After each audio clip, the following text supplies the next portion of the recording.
Thank you all for joining us for the Double or Nothing virtual media scrum, live from Daly's Place in Jacksonville. With us now is TNT Championship winner Cody.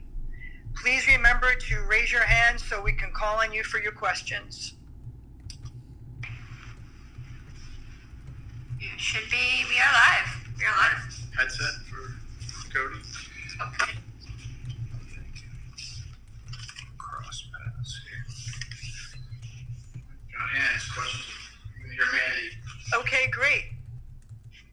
Hello, Cody. The first question is from Mike Johnson. Okay. Go ahead, Mike. Hey, Cody, how are you, sir? Mike, I'm outstanding. How are you? I'm good. So obviously there is a long history with the Turner broadcast family and the Rhodes family. So with all that lineage that we all know about, what does it mean to you to be the first TNT champion? And now that you are the champion, I also have to ask, what was your first thoughts when you heard about this belt being instituted into the company? Well, I mean, you talk about TNT and you talk about wrestling and the Turner Family Networks and everything that Ted did, that Dusty, that Bill, that Eric did, and Sting, and just there's this lineage and this heritage. But Tony Schiavone brought up this really good point in our sit-down interview where he named all these really great stats for me, like my 1,000th match by 28. It was really special stuff, but they were like 10-year stats. They were stats that they just didn't. It's not what you shoot for. And to be able to add to my legacy the very first at this, it's such a damn good feeling. And to come back and have Arn Anderson tell me, now it's your time just started. Your time just started. And after all the time I've spent in, you think like, oh, well, good. Finally, I'm just really happy. My initial thoughts, this might sound so strange, the story is so uniquely linked from Turner and Dusty and Dustin and Cody, but my initial thoughts when I won were just about my mom.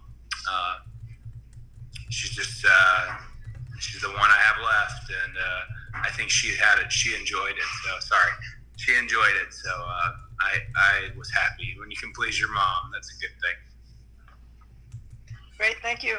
The next question is from Alex McCarthy from TalkSport. Alex? Hey, Cody. First of all, congratulations, my friend. Thank you. Really good match, really good.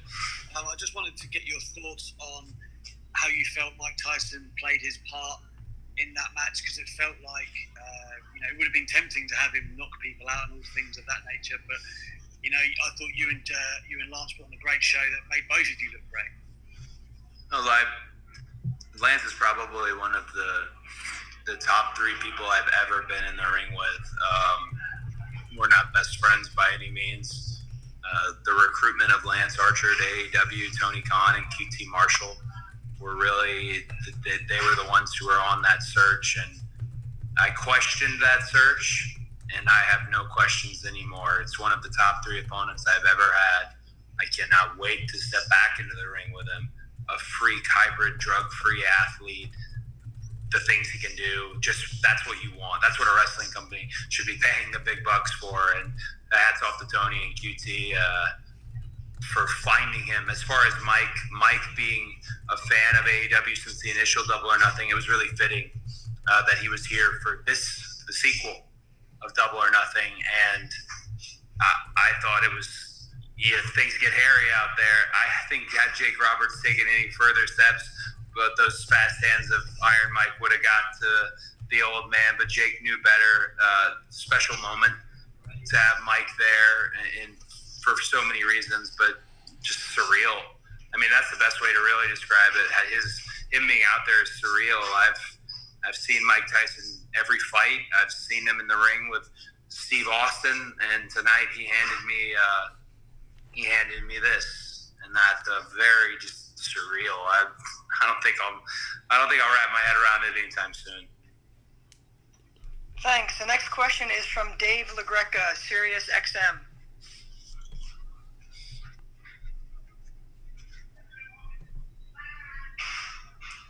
Well, Dave, you gonna ask a question here, brother?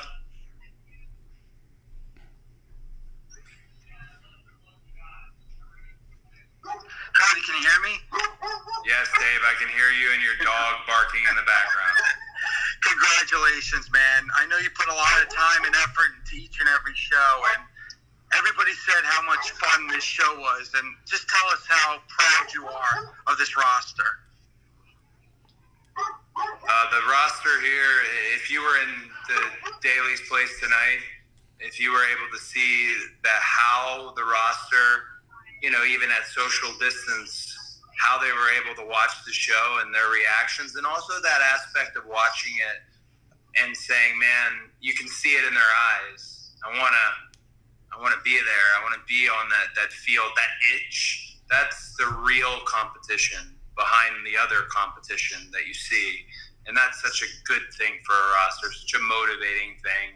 I'm incredibly proud of the roster so far. I'm also incredibly proud of Tim Walbert's team, which is Keith Mitchell, Tim Walbert, Mark, Jamie, Kevin Sullivan, Jim Morris, and a litany of names I likely forget, Denise, QT Marshall, Charlie Ramone. Our production team does not know the word no. They're just so talent-friendly. One of the biggest things, and this is a side story, forgive my rant here, but elsewhere, I noticed there's this disconnect between production and talent. They talk like truck drivers to each other, and there's a lack of family. And one of the first things I told Tony, and Tony is an absolutely wonderful boss who's instilled it, is that can't be that way here. We got to know each other. We got to be able to speak to each other. We got to help each other tell these stories in the ring.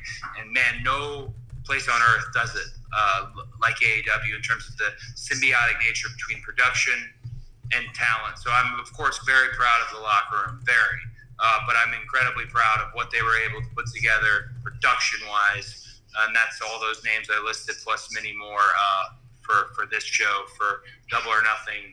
It's a show you can't forget. The next question is from Mark Raimondi from ESPN. Hey, Cody, congratulations on a great show. Thanks, Mark. You guys have made the most of a very tough situation down in Jacksonville, no fans, and just everything going on in the world. How important has it been to be creative during this time and kind of think outside the box? It's been one of the most challenging times as a performer and competitor ever, and I scarily have gotten used to the non-fans, and I don't like that. I want to get back into arenas. I want to get back with fans. But Frankie Kazarian, he's had a couple of drinks. He comes up to me. He had a wonderful pay-per-view for himself, but also Frankie's a big leader behind the scenes. And he just said, hey, this is the time that wrestling's going to forget, but they're not going to forget what we did tonight. And he coined it so eloquently and apropos. This is a unique time. As a fan and the young people who end up being wrestlers themselves go back and watch these matches, there's the albatross, there's the fact that there is no crowd, there's the question of why, there's the explanation. It's always this conversation. It will always be a conversation.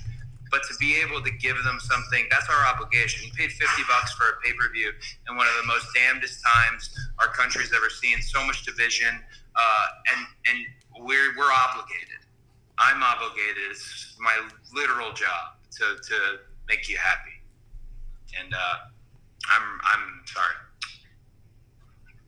I'm very happy with tonight. Thanks. The next question is from Jim Barcelone from the Miami Herald. Congratulations, Cody. Thanks, Jim. You mentioned Ted Turner, Dusty. You had Mike Tyson there tonight. You have Arn. You have Jake. How important was it to tell that story? Because for me, it felt a little old school in capturing that emotion with the heel dominating. And then you had the babyface coming back at the end and winning the title and just capturing that whole feel. Was that part of the mindset going in for this one? Well, I think, not to be too inside, but I do think everything I do is old school. And I'm not really trying for that. It's just the wrestling style I prefer. I'm going to put it out there because I get really tired of hearing it. Myself and Matt and Nick and Kenny, the EVPs of the company, that bond is unbreakable. We don't have to be best friends. It's an unbreakable bond. And what they do, what Matt and Nick do, in terms of the Deadpool style of wrestling and breaking the fourth wall, what Kenny does with the DDT-inspired elements, and what I do with Crockett-inspired and Dusty-inspired elements, that's what's always made the freaking group work. We don't have to agree. We're not supposed to, actually. We're supposed to give you these different flavors. And I watched, the Stadium Stampede. I watched it when it was put together, and I watched it just now, and watching people watch it is so damn enjoyable. And you mentioned old school. That's the flavor I like to bring. It's the wrestling I love the most, and I hope I'm getting the best I've been at it. For me, I have to improve. At this point, more than ever, I have to keep improving, and I hope I can continue to do so. And the last question for Cody is from Bill Pritchard from WrestleZone. Hey, Cody, how you doing? Hey, Bill, how are you? Good. So the other day you said that you didn't get a chance to look at the title yet, and now that you've seen it, I just wanted to, get your thoughts on what it looks like, and maybe if you know any of the design cues that, or anything comes to mind when you look at it from the past. Well, the part that is the most special, and Tony Khan pointed out to me, is the mansion. It's Ted's. And if you've driven by Techwood and you see the studios and Sam Linsky and Brett and Kevin Riley and all these wonderful individuals who have believed in us and given us this new home, this is the mansion. And the guy hand-painted it. And I know Tony has already told you all this already, so it's not breaking news, but this isn't even the final belt, the actual silver-plated title, which has the shine finish and the extra details. Due to the COVID and the pandemic, we didn't have it here, and we will have it maybe even as soon as this week's Dynamite. But man, I don't know if I want it, because this is the one I got handed, and I'm sorry, I'm very somewhat emotional this evening, but this is the one I got handed, and I think it's the coolest damn thing I've ever seen. Thank you, Cody. Thank you. I'm done, right? I can leave? You're done. Thank you, Mandy, so much. Whoever's up next will be awesome. Thanks to Leva and Raph for setting this up. Thank you very much. Thank you.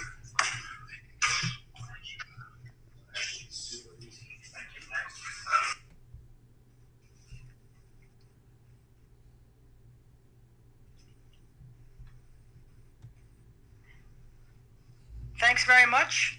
Next up is AEW World Champion Jon Moxley. And the first question will be from Nick Hausman from Muscle League. So stay tuned, Nick. Hello? They can see you, you can't see them, you can hear.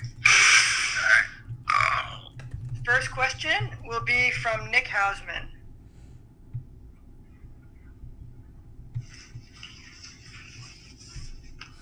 Can you hear me? Am I on this?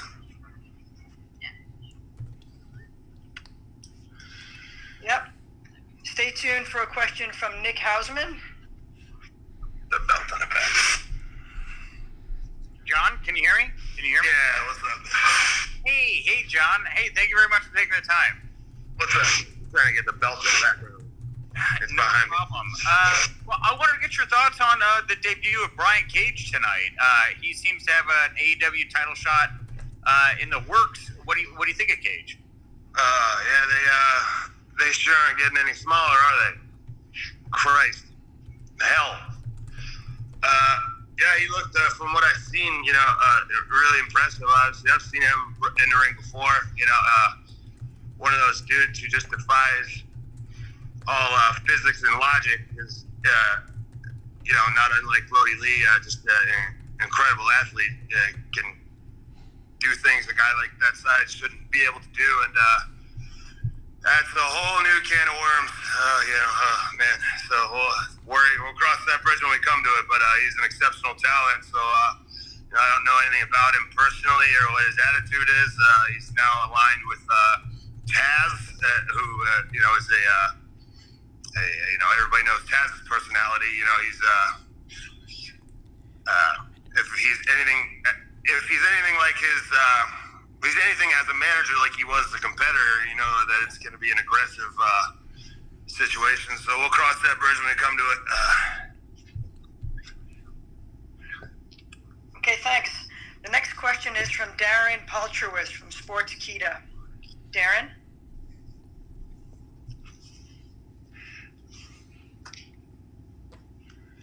Hey, it's Darren. Sorry about that. Thank you very much for your time. And two-parter for you, John. The first one is, besides winning the match tonight, what was your favorite moment of the night? And the second thing is, who is the best Jerky Boys character?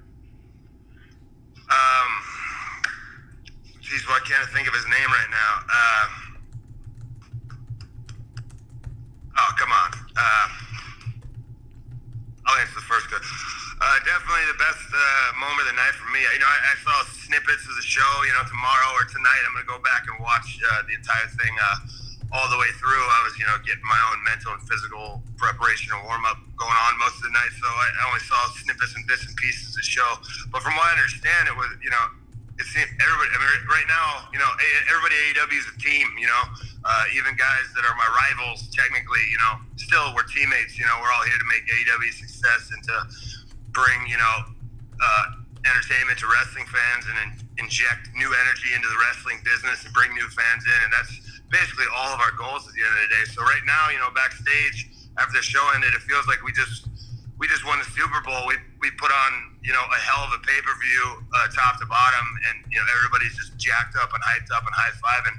We feel like we just won a game when we were an underdog. During a pandemic where we can't have a regular crowd in the building. We're in a strange situation on these safety protocols. So kind of with our backs up against the wall, my back kind of up against the wall tonight against Brody Lee. I felt a lot of motivation tonight because not only the personal situation between me and Brody Lee, but it's just, you want a world title match to be a big thing with a clear number one contender with 2 months to build up and a backstory and a big thing, and this is just a 3-week thing, and Brody, to his credit, stepped up on a 3-week notice when he could be at home just waiting until the world goes back to normal to make his debut.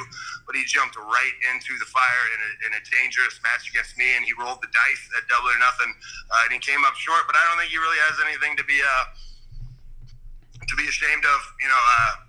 That was the toughest match I've had in AEW. At certain points, I really was concerned that I was going to lose, and that's the championship mindset. For the first time in AEW, I felt like I was drowning and I couldn't get out of water, and I was frantically swimming for air. And that's the championship mindset: is you absolutely refuse to lose and thrash and kick and hold your breath until your eyeballs are popping out until you get a breath of fresh air. And when you get that little opening, you take it and you win any way you can, and you find ways to win, and you find a way. That's the only message I can give to people, under these circumstances as world champion. There's a lot of people out there who are having a lot of curveballs thrown at them.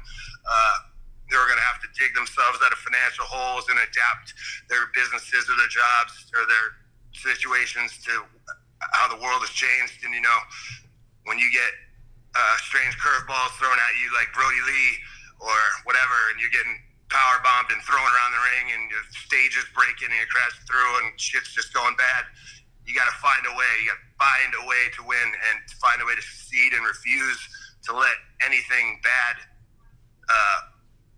win the day. You got to find a way to succeed and get what you want out of life. And the best moment tonight for me personally was, this man disrespected me.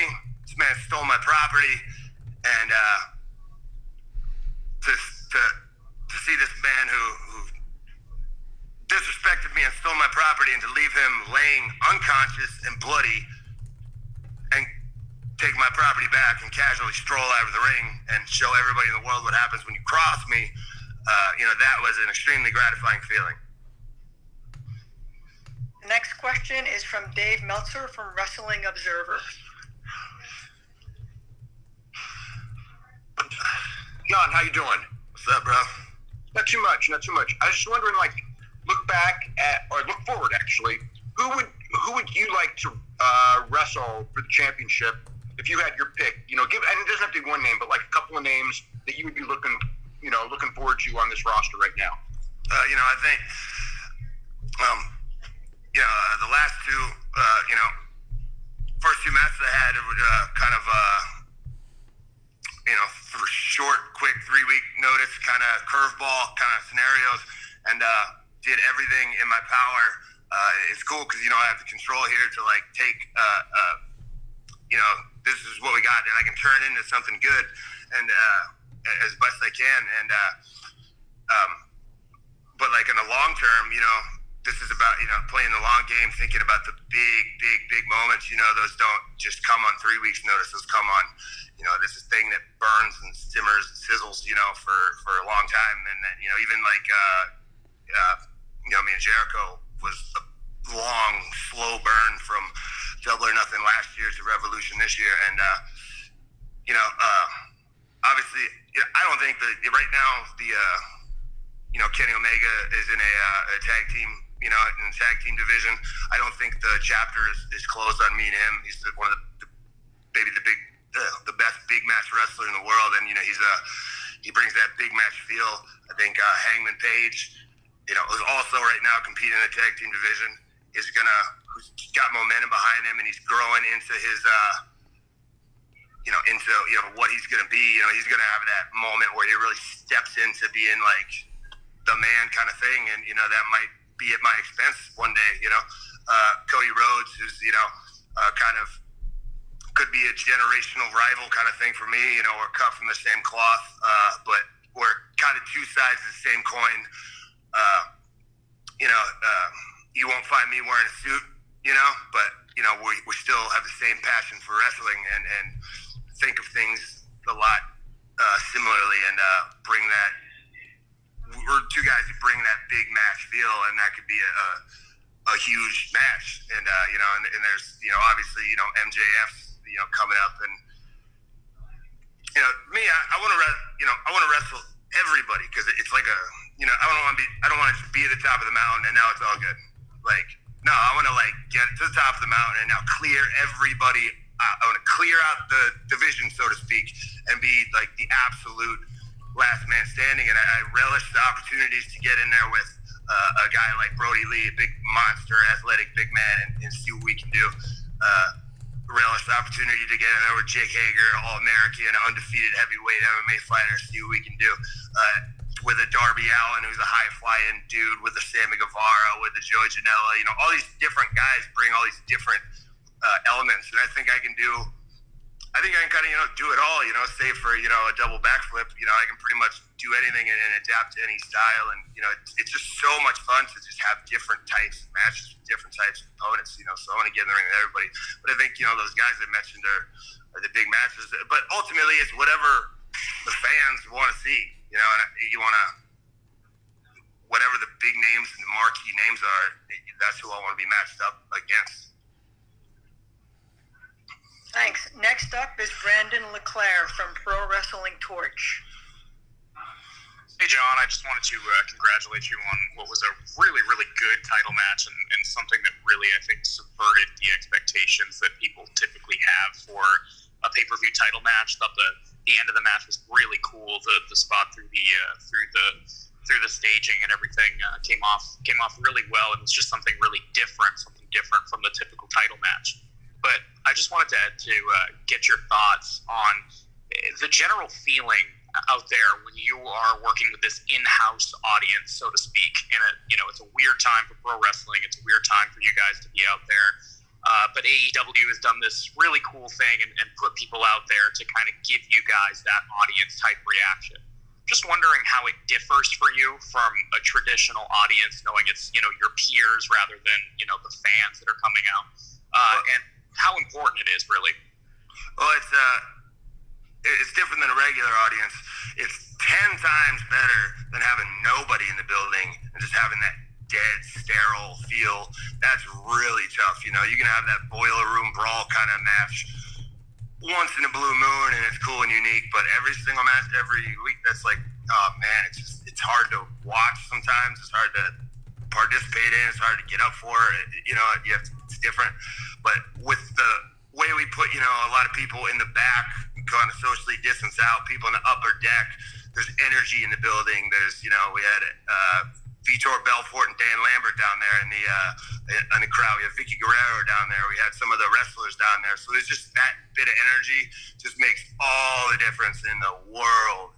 You know, it's not quite the same as like, as you know, 20,000 people going nuts and knowing you're taking them for a ride kind of thing. But it definitely helps. You know, it's almost kind of like, and having your kind of peers out there with you. You know, we're all, you know, everything's better when everybody's a little bit friendly, competitive with each other. Everybody wants to kick ass and have the best match possible. And, you know, you don't want to go out there and you'd almost rather not want to have a crappy match in front of your peers because they'd be like, oh, what's up, dude? I'm going to take your spot. Especially me at the top of the hill. You know, I got to go out there and be like, nah, man, this is the kind of effort you got to put in kind of thing.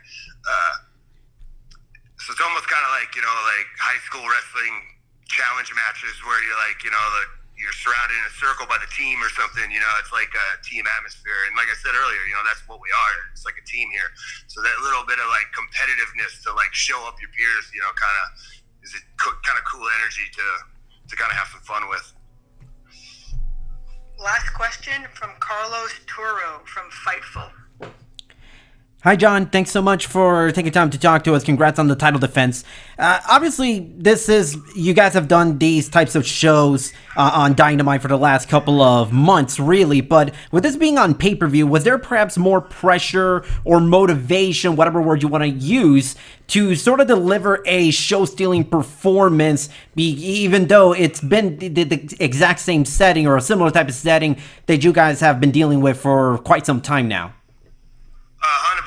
You know, you want to, if they're going to pay a little more, you got to give them a little more, and you got to make sure that they know that an AEW pay-per-view, they cannot miss it.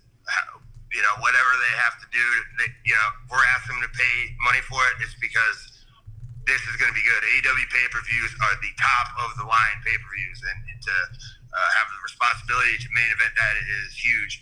And you know, you're going to get just incredible action and different kinds of action, and everybody's looking to steal the show every single night, and it's just like AEW pay-per-views we can't miss.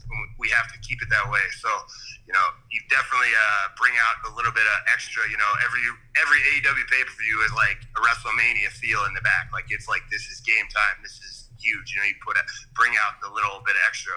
You bring in the new gear or whatever. I've been trying to get new gear, but this pandemic's making all the shipping and everything, so my new pants didn't come. But my sick Bret Hart jacket with, instead of I tried to find like those like epaulet things, but I couldn't like get those in this weird situation.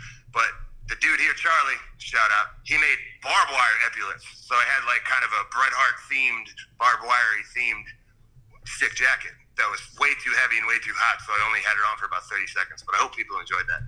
But, you know, you definitely put in a little bit of extra effort when, you know, you're on pay-per-view, especially when you're on AEW pay-per-view, you know, because we're trying to gain and maintain the goodwill of the fans. That, like, if we're going to ask them to pay money, they know they're going to get, like, an incredible show. And, personally, for me tonight, I was extra motivated. You know, I wrestled Brody a bazillion times.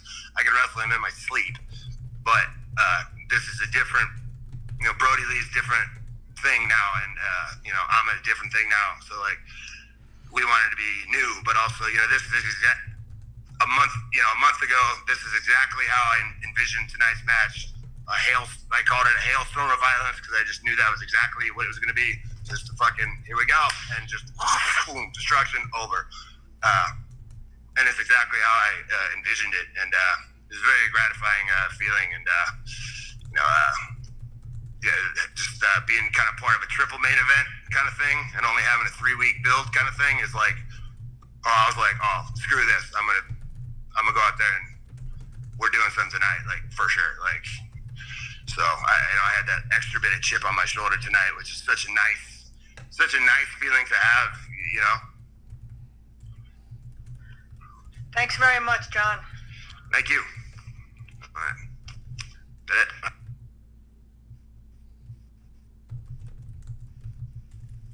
Okay, joining us now is Tony Khan, President and CEO of AEW. And the first question will be from AJ at AJ Awesome.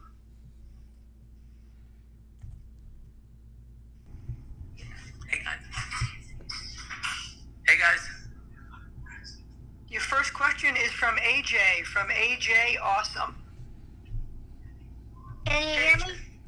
Yeah, it's good to, that's great. I'm glad you're the first question. How are you? Good. Great, thank you for watching the show. It was very fun. Thank you, AJ. I'm sorry about some of the language. Yeah.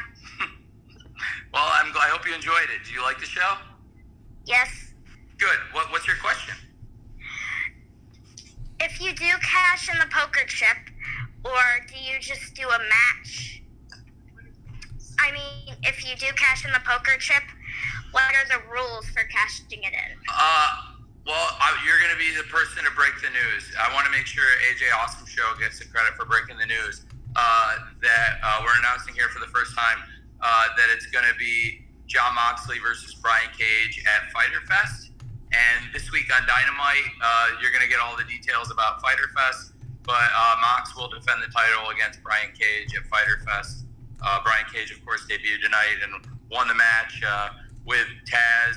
And so that was the surprise, and you're the first person to ask it, so you get to break the story that the winner of the casino ladder match at Double or Nothing receives a title shot at Fyter Fest.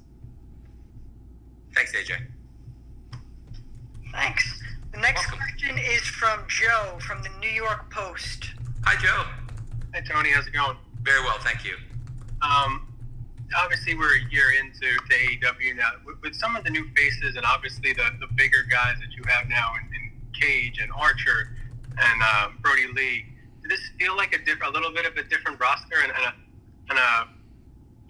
what's the challenge of bringing in three big guys kind of in a very small window of time here? There's a lot of, I could go on for a long time, so I'll try to go on for a medium amount of time to answer your question. They're all really important guys, and they're all really important stories. You asked about Brody, Lance, and did you ask about Cage? So Brody, Archer, and Cage, are those the three you asked about? Sorry, did Joe get muted? Sorry. Anyway, they've all been really important to us. In different stories. They bring different dynamics to the roster, and I don't want to lump them in together. It's just big guys. I think they all are very special in their own way, and I could talk for 20 minutes about each of them. So I think, but they've all come through for us, and if you want to ask, I can gladly talk about anybody individually, including those guys. Thanks, Joe. Next question is from Mark Raimondi from ESPN. Hey, Mark. Hey, Tony. Congratulations on a great show. Thank you. I really appreciate you saying it. I just wanted to ask you about the Stadium Stampede match. I know that it was taped yesterday, but what kind of limitations, if any, did you guys have on the field? And can you just take me through how a match with so many moving parts kind of gets laid out and shot? It was the work like a great film, I think, of a lot of people. I'm glad you asked about the Stadium Stampede, Mark. We're all really proud of it. Everybody at AEW, we all took a hand in laying it out. It involves a lot of people's ideas, and the fact that my dad and the Jaguars organization were kind enough to provide us access to TIAA Bank Stadium to make the Stadium Stampede a signature match of ours. We all put in ideas. We all sat down.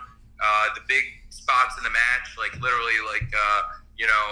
Chris, Matt and Nick, Kenny, Matt Hardy, myself, we all put multiple ideas and multiple big spots in the match, which you'll probably, I hope it is a famous match that people talk about, and I think to us it could be a signature match to us. I hope the Stadium Stampede can be really a signature match here in AEW, something people will always remember. And when a band puts together a song and everybody has a part in putting it together, I think that was this, and we all had a lot of fun putting it together, especially because It was the first time some of us had been together like in a couple months, so it was like really fun.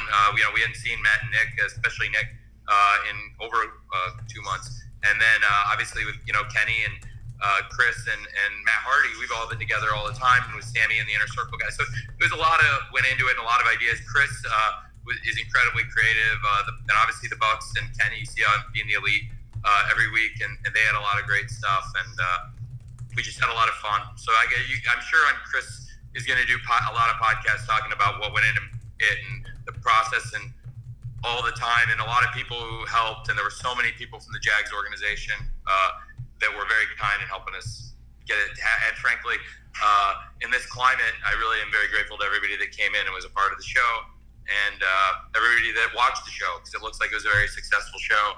And I'm really glad to see that in this climate. I know, it's hard, and not everyone has a lot of disposable income right now, and I really appreciate it. It looks like a good number of people were able to come in and support us on this one. I really appreciate that very much. Thank you. Thanks, Mark. The next question is from Connor Casey from Comic Book. Ooh, hey, Connor, I'm sorry. I've been interrupted by one of our casino ladder match participants. I'm sorry.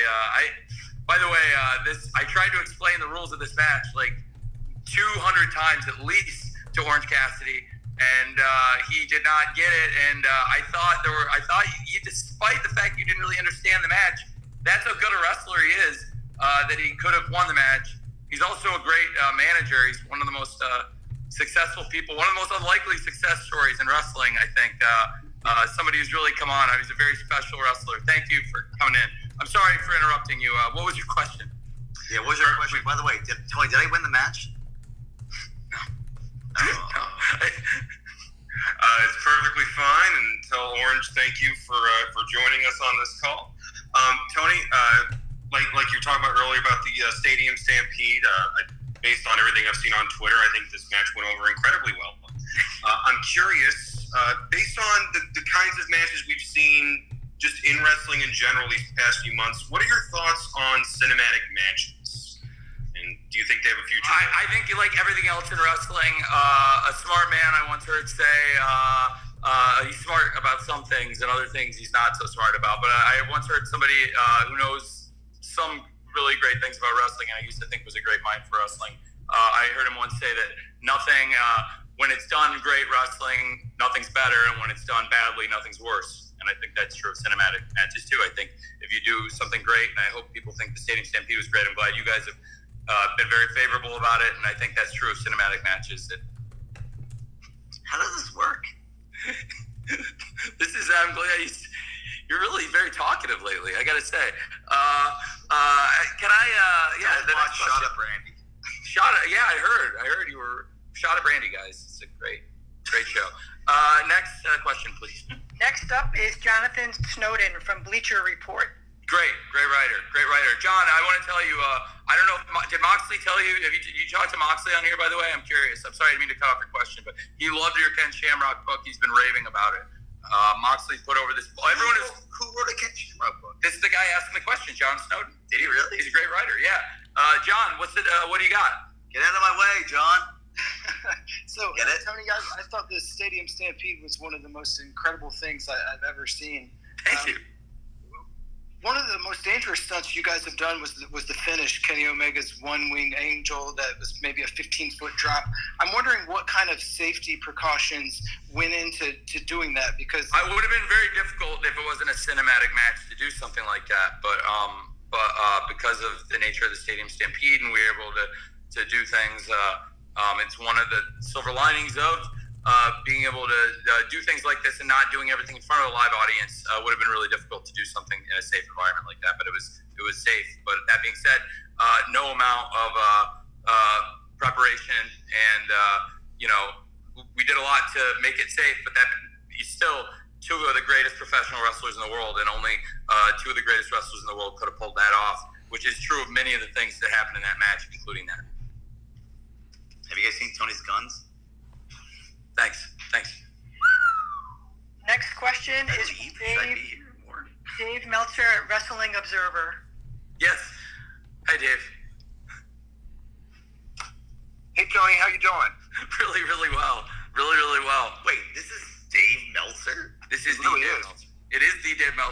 Jeff. I think Dave hates me. No. That is not the case. You learn and adapt. That is true. That is It's true. That is true, which is the difference between Dave and the person I was talking about before. Thank you, Dave. What were you saying? I haven't asked the question yet, but I was wondering, as far as like who I really thought that like a lot of the guys underneath, like especially like I think MJF, Jungle Boy, and Hikaru Shida really.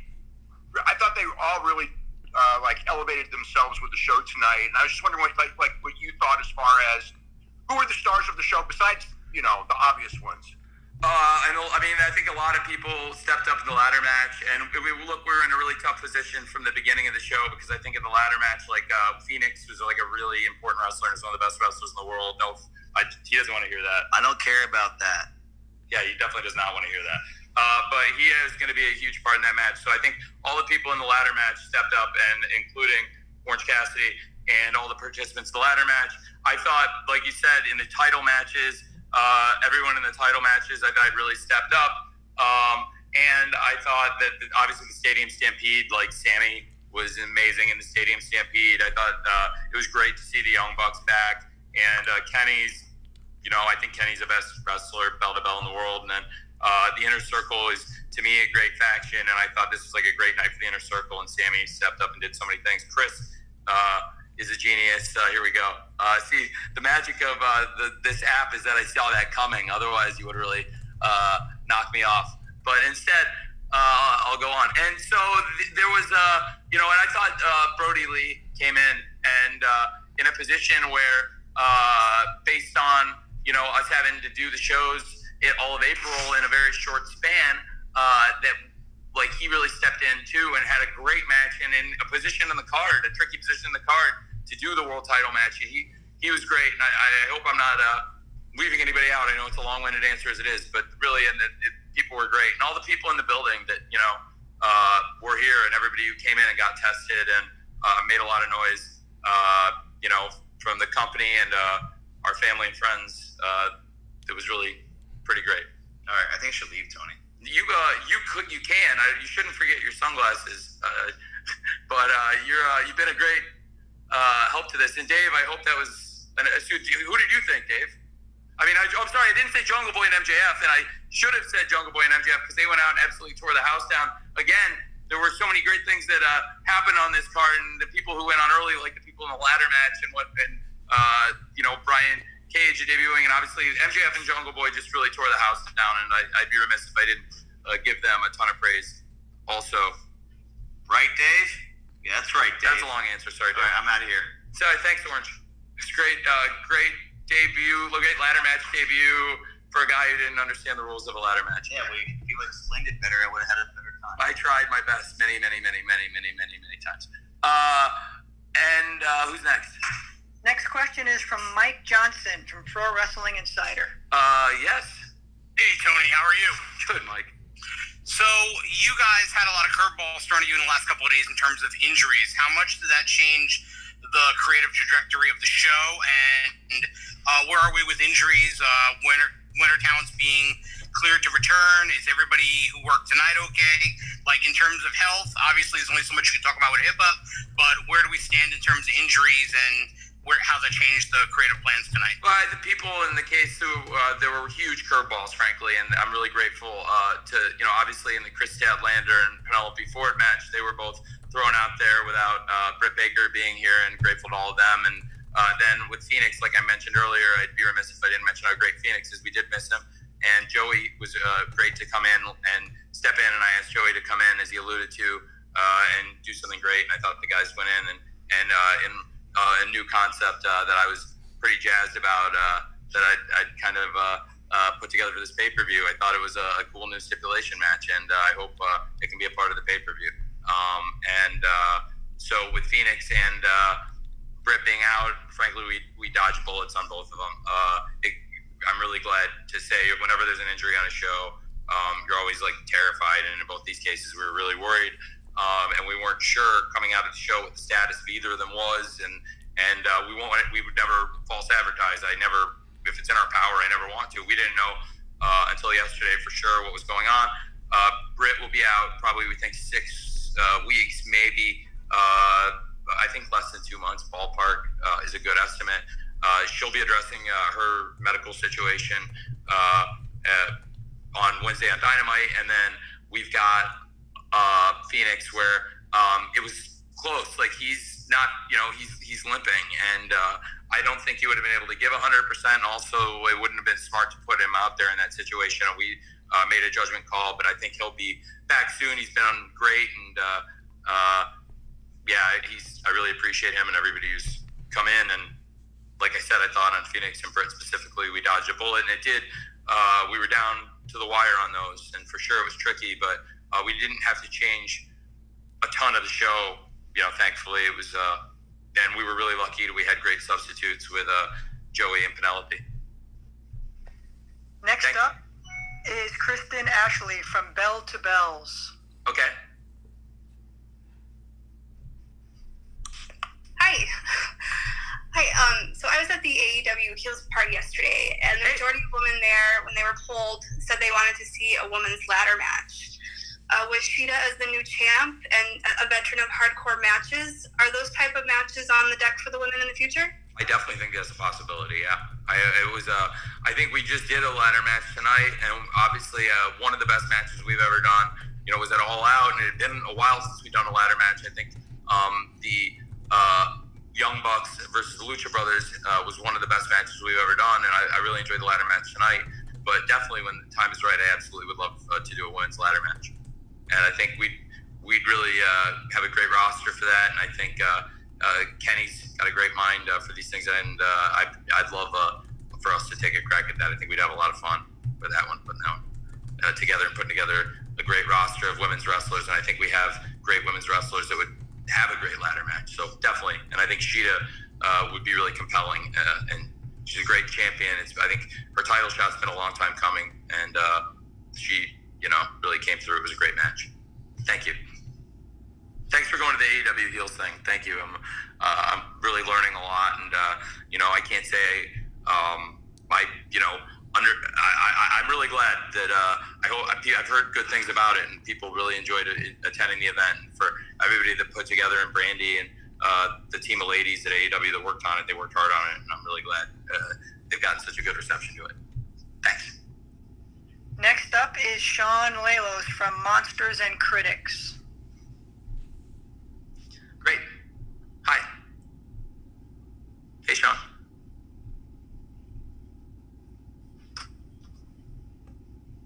Do we have Sean muted? Do we unmute Sean? Hello? Hey. Can you hear me? I can. How are you? Okay, perfect. It looked like my Zoom tried to cut out. All good. I wanted to talk to you about the MJF Jungle Boy match. Great. For a long time, I've really thought, Cody talked about old school wrestling. And it seems like MJF is an old school heel. Jungle Boy seems to be like the perfect old school baby face. These guys are 22 to 23 years old. Talk a little bit about their performances, especially when they're against each other. Someone on Twitter tonight compared it to Steamboat Savage, or a young Steamboat Savage. Talk a little bit about these two guys and their future and the future of AEW in their hands. Well, that makes me feel really good. That's literally the highest praise you can get when it comes to that kind of wrestling and that kind of rivalry. I think when you talk about rivalries and in-ring bell-to-bell wrestling, that's like exactly what you want to hear about young wrestlers, and also guys that were married to each other at various points in their careers, guys that worked together in the late 70s and mid-Atlantic, some of the greatest stuff you'll see, and guys that worked together in the early 80s and then reconnected in the mid 80s and then were apart and did some of the greatest stuff ever, but then reconnected in the late 80s and again in the early mid 90s, and it's like some of the best stuff you'll ever see. And if these guys are able to do that, and I think they'll both be here a long time. I think it's no secret that they're both signed here through the end of 2024, and they're really important to us. They're both really important talents for us, and I think keeping them together, is a rivalry. When you find guys like this that are, you think are young, potential main event talents, potential world champions, and they have this kind of chemistry, and they haven't wrestled a lot outside of AEW, which when they had that kind of chemistry when they first connected here before this. It was really special, and I was shocked that they hadn't done much together. We were on live TV, and they'd only done a couple things together, and some stuff, based on where they were on the time. I told them, because I keep the times, I told them they were going to be pivoting a little bit, and they adjusted to it like total pros. And then for guys their age, I think these are probably two of the smartest, most instinctive, highest upside wrestlers in the world. So to hear you compare them to Flair and Steamboat is music to my ears, frankly, and that makes me feel great. Thank you. And that should make Max and Jack feel great. And they're both students of wrestling in their own way, and that's awesome. Thank you. That's what we were going for, and they've done a lot of stuff together. And before the shutdown, and they were both, obviously Max from the East Coast, Jack from the West Coast. That was stuff we were going towards, if you remember. So it's good to be able to get back to it and do this like we always wanted to. Next up is Ryan Satin from Collider. Great. Hey, Ryan. Hey, how's it going, Tony? Good, man. How are you? I am doing great, thank you. So there were rumors that Brian Cage signed with you guys back in January after becoming a free agent, but then he had to undergo surgery due to injury. Now that he's actually made his debut with you guys, can you talk about how long he's been signed to an actual deal with you guys? That's true. Brian signed, and he was injured when he signed, and I think, frankly, I heard there were people who were you pay, that's crazy, you would pay this guy good money, and this whole time he's hurt, and he didn't get hurt in your company. But I really like Brian, and I really believed in him, and I had this plan for Brian, and I wanted to do this with Brian and Taz all along, and there was a method to it, and he wasn't going to be ready to go until around Double or Nothing, but I always knew Brian was going to factor in Double or Nothing, and kind of always knew he'd show up here. He's always expected to be cleared in May, and so we signed him, and he rehabbed and got ready, and he had no idea what he was coming in to do. I totally kayfabed him, but he's great, and I really believe in him, and strapped a rocket to him, you could say, and I think he's awesome. And like I said, it's going to be Mox versus Cage at Fyter Fest, and I think it's going to be awesome, and I'm really excited. We'll get you more details about Fyter Fest and all the big stuff we're going to have there, but that's the world title match, and I'm really glad that Taz and Cage were able to have that moment now finally, so that's pretty cool. Ideally we would have been able to do it, have them come in and do something sooner, but when Brian got injured, this was always what we planned when he told me he was going to be cleared in May. Next up is Alex McCarthy from Talk Sport. Awesome. Hey, Alex. How are you? Hey, Tony. How you doing, man? Great, man. Thank you for staying up. Thanks for staying up. Yeah, it's 5 to 6 here, man. Don't worry. I know, man. I'm very familiar with the time difference, as you can imagine. I haven't been. Right before Revolution, I was there at Fulham, and then of course things shut down. I haven't been able to get back since, as you can imagine. But I stay in touch with all the guys, and I miss it very much. I miss London. It's like a second home to me. And thanks for staying up. Like I said, I know how hard it is with these shows, these pay-per-view shows. Well, it wasn't very hard with that show tonight, man. Thanks, man. That's great to hear. Thank you. That's really kind. Well, speaking of you coming back over here, I just wanted to touch on, Fyter Fest, I'll be honest with you guys. I want to let you can break this one, Alex, even though you didn't even ask it, but okay. So originally Fyter Fest, I was going to do it in London, and we can't do it, and it's just not possible.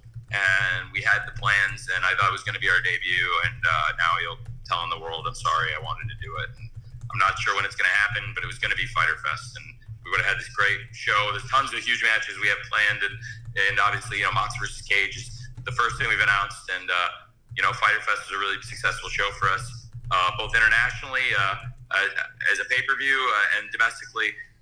It was very successful as a BR Live special, and it was actually one of the greatest days for customer acquisition in the history of BR Live. It was up there with the Tiger Woods Phil Mickelson golf match and some of the other big events. I think it was actually second best ever behind the Tiger Woods Phil Mickelson golf match in the history of BR Live customer acquisition. So anyway, we'll have more details about Fyter Fest and when and where and how you'll be able to watch it. And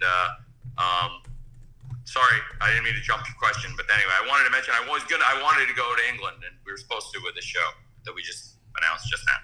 That's awesome, man. Davis. Yeah. I mean, that's Thanks, funny. Alex. Thank you, Alex. I appreciate it, man. Whereabouts roughly were you? Was it going to be Fulham by chance, or what did you have? I can't say it for sure, Alex. I can't say for sure. It was gonna be awesome. I really was looking forward to doing it. Awesome. One day.